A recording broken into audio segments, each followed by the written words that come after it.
Good morning, welcome to Morning Outlook. This is Kim speaking on Friday the 15th of December. Okay, so let's have a look at the outlook for this morning and running through the day, starting off with the euro dollar. Euro, well, yesterday we saw the pop up there on the ECB data and then finally dropped down when it was realised that there'll be no interest rate increases for quite some time. Although growth is good, it seems probably more good in some countries than others. Some countries are certainly doing pretty well from the low interest rates in terms of the business, and this growth has been forecast to increase as I say, as they continue doing well. The low interest rate, low currency rate effectively shields some of the more successful countries from the sort of interest rates they might have to have, and certainly the highest, very much stronger currency they would have to have. So things are quite significantly odd across the whole of Europe there. Anyway, let's look at the technicals here, and well, the moment, as I said, we're sort of in this sort of chop zone. We had a pivot swing one direction, then the other way. Possibly could set up even yet again the other way. We'll see how it runs through today, but we could end up in a sort of range-bound price action as we move towards the end of the year. But there is still the chance we've got higher lows and some higher highs in this sort of current movement. If we can pitch up, we've still got the daily pivot above us here. If we can pitch up through that daily pivot and through the monthly pivot, well, potentially there's an opportunity to keep on kicking up. There was some divergence in the lows here on this sort of short term or intermediate term, this hourly period. As I say, if we can break through that area, that's a reasonable target probably earlier on today, but if we can break through that area, well then there's potential to continue pushing up. Any failure to do that, well, leaves us in the potential of a sell-off, and maybe it'll be worth waiting to see if we see the break of the lows across the bottoms here for potential down towards, well, firstly yesterday's absolute lows there, and maybe the S1.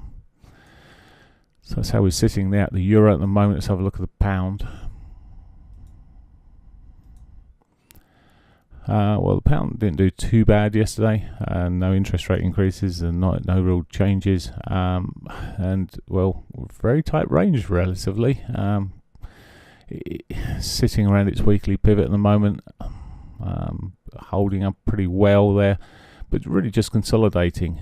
Consolidating in what was an intermediate upward move there. So potential for it to push on upwards again, I guess. Hasn't quite caught its daily pivot yet. May just want to catch through that. It'll be interesting to see if it comes back into this sort of range of the weekly, down to that weekly area. Maybe even chases, if it starts breaking that, it may chase down towards the 50, maybe even yesterday's lows in the S1. So that there is some potential for a bit more of a push down there. It's not absolutely clear where we're going with the pound at the moment from the dailies. It's as I say, in a pretty much like the euro in a sense. It is in that sort of that range at the moment, choppy range. Okay, dollar yen. Dollar yen, well, a bit more clearer. Is trying to head south.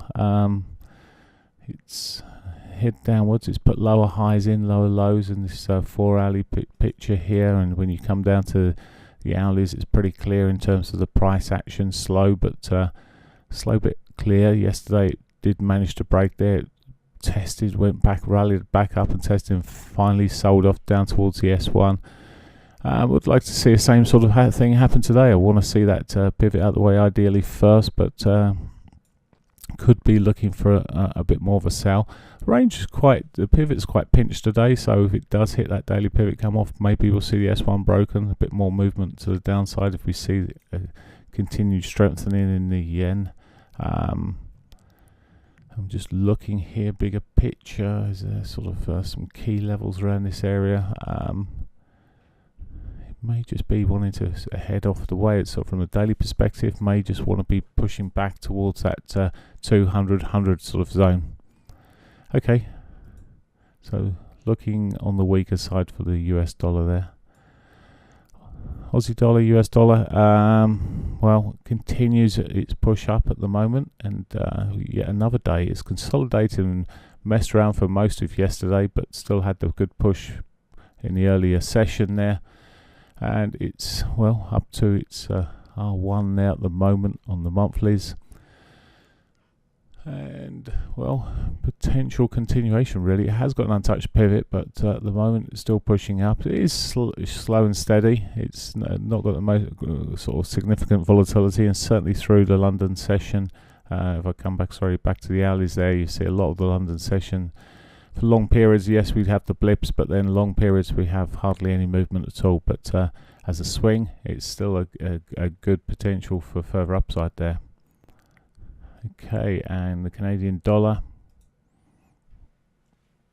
Canadian dollar's starting to look weak again. I was looking to see if it broke that daily 50 previously. It's held on to it, but we've got the potential breaking it maybe at some point. If we see these happening, I would expect obviously the euro and the pound to be pushing up. So we really need I'd like to see a correlated market across here.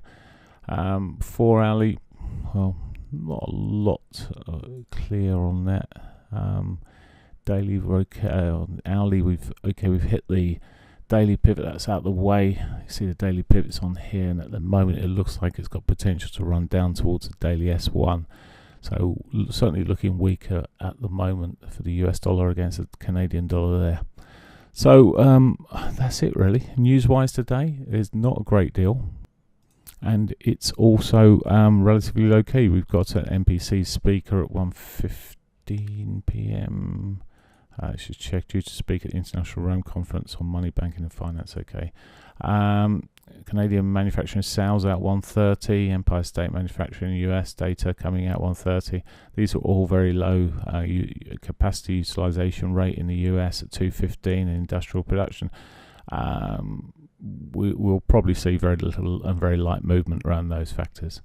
Okay, that's it for me. Have a great one. Bye for now.